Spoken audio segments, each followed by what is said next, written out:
Peace be with you, everyone. Welcome to my channel. My name is Trevor. Really grateful to have you here. And today's video, I'm going to be doing a full review of this fragrance right here. This is Dunhill's Icon. So this is a 2015 release. So it's been out for a few years now.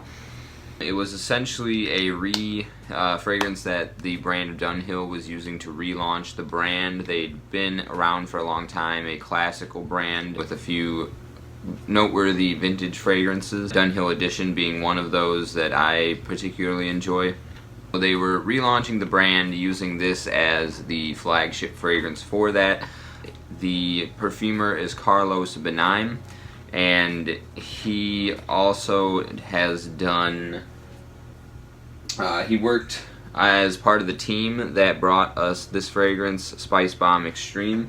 He's also the perfumer that did the original Polo Green back in the day. He's also worked on this one, Polo Deep Blue Parfum.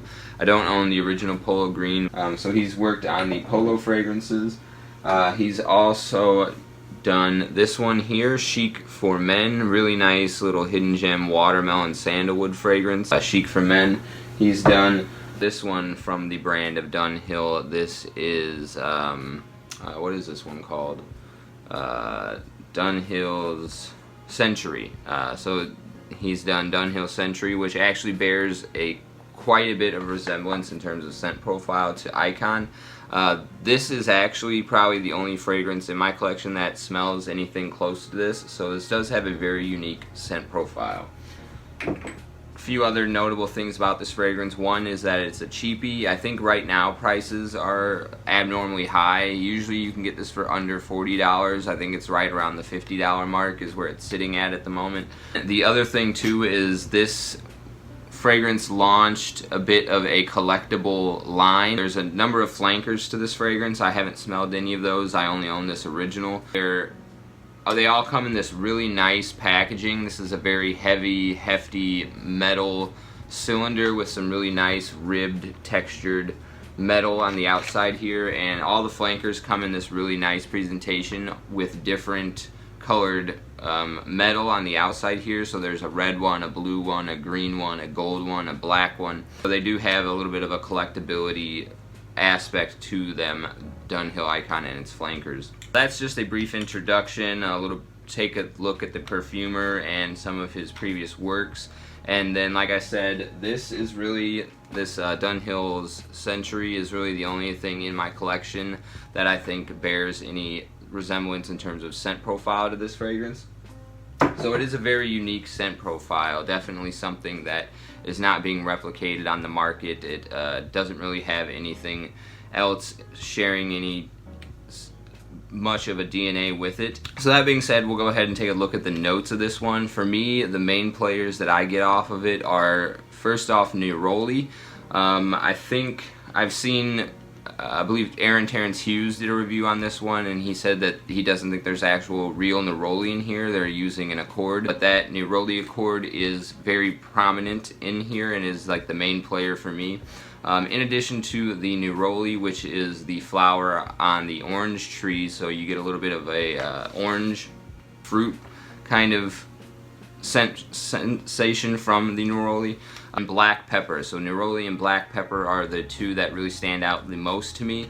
And then the following second tier of prominent notes for me are going to be lavender and leather. And then there's also juniper berry, vetiver, iris, petitgrain, cardamom. So you've got a really nice set of, masculine notes in here with the lavender and the leather and the vetiver, and I believe there's maybe oak moss in here as well. So you've got all these classical masculine elements with leather, lavender, oak moss, vetiver that give it a really nice kind of soapy base, just like a really elegant, clean, sophisticated office style scent profile. And then the combination of black pepper, neroli, and lavender, I think, kind of coalesce to present this very dry, dusty, fruity aspect to it. And then there's like a little bit of like this sexy powderiness coming in from the iris and the cardamom. So there's all facets of a fragrance that you would want. Classically clean, fresh, masculine, soapy is going to be going on in here, but also some approachable, semi-sweet kind of fruitiness as well. All that's really dialed back though.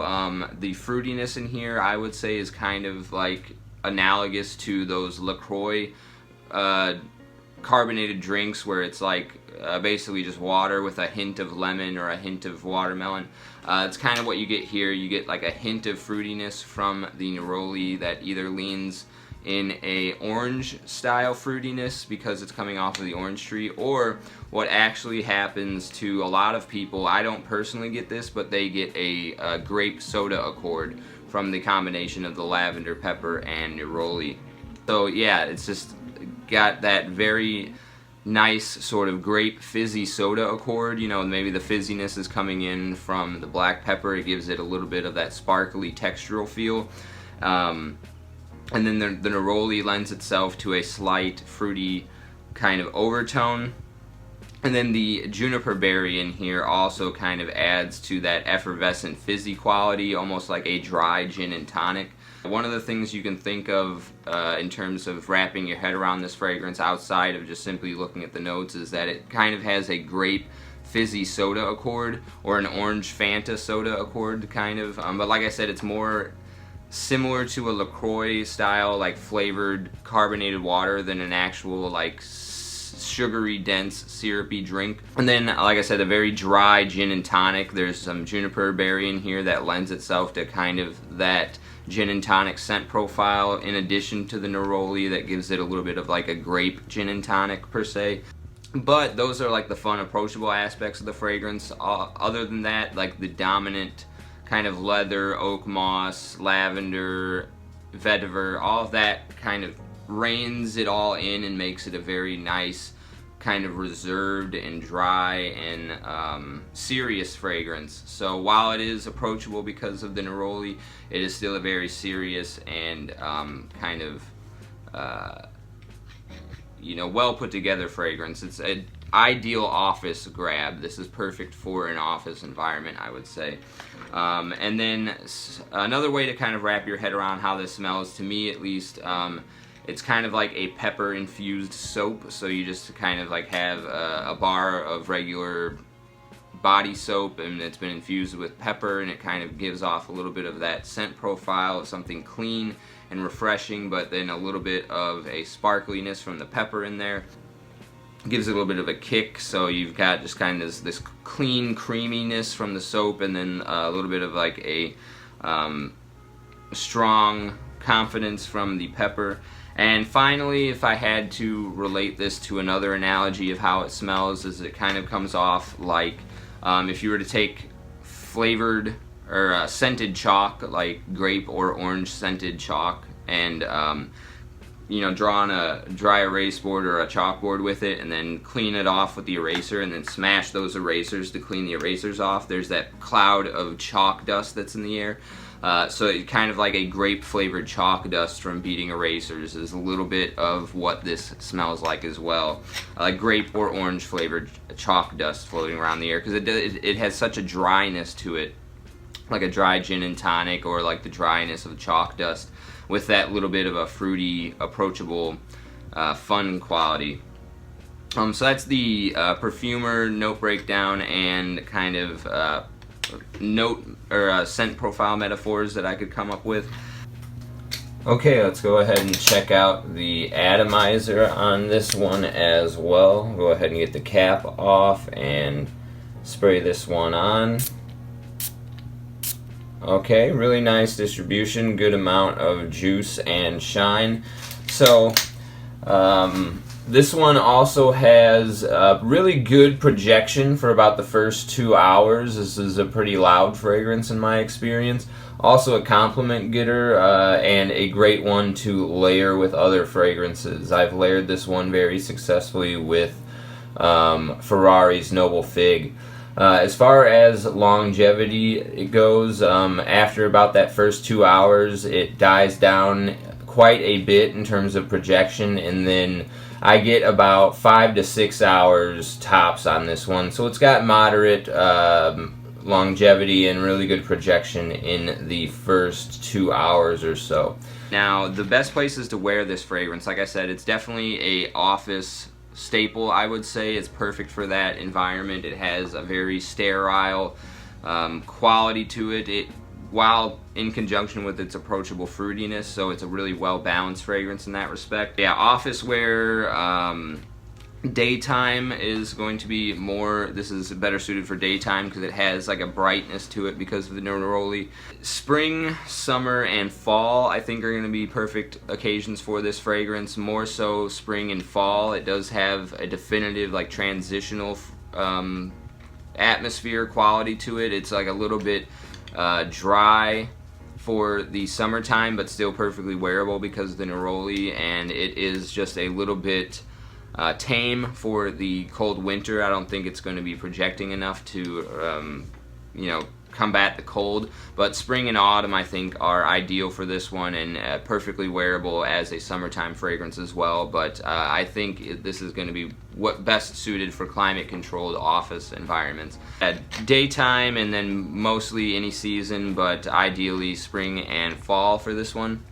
You know, who I could see wearing this fragrance is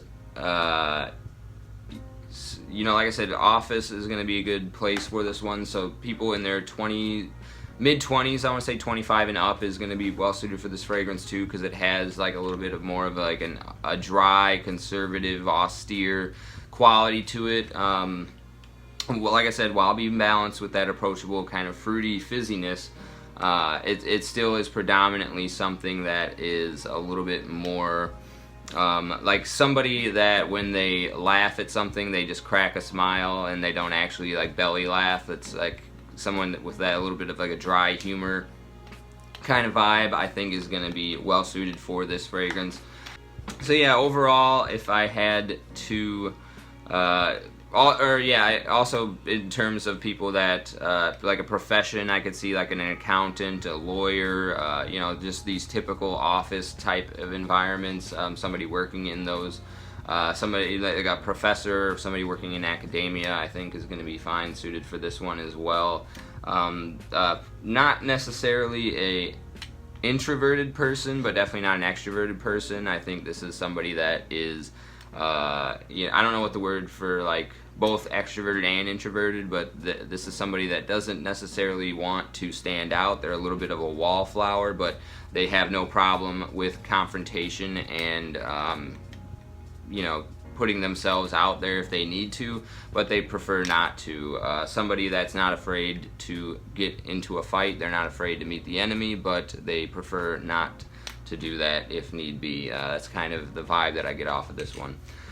So overall, if I had to give this fragrance a rating, I'm going to give it a 7 out of 10. It does have a little bit of a linear progression, so there's not too much development of the fragrance, so I'm going to mark it down for that reason. The quality of ingredients doesn't smell synthetic at all, but it definitely doesn't wow me in terms of like brightness and poppiness in terms of the quality of ingredients in here. So I'm not off-put by it being synthetic, but it doesn't wow me either. They're just very average in terms of the quality of ingredients, I would say.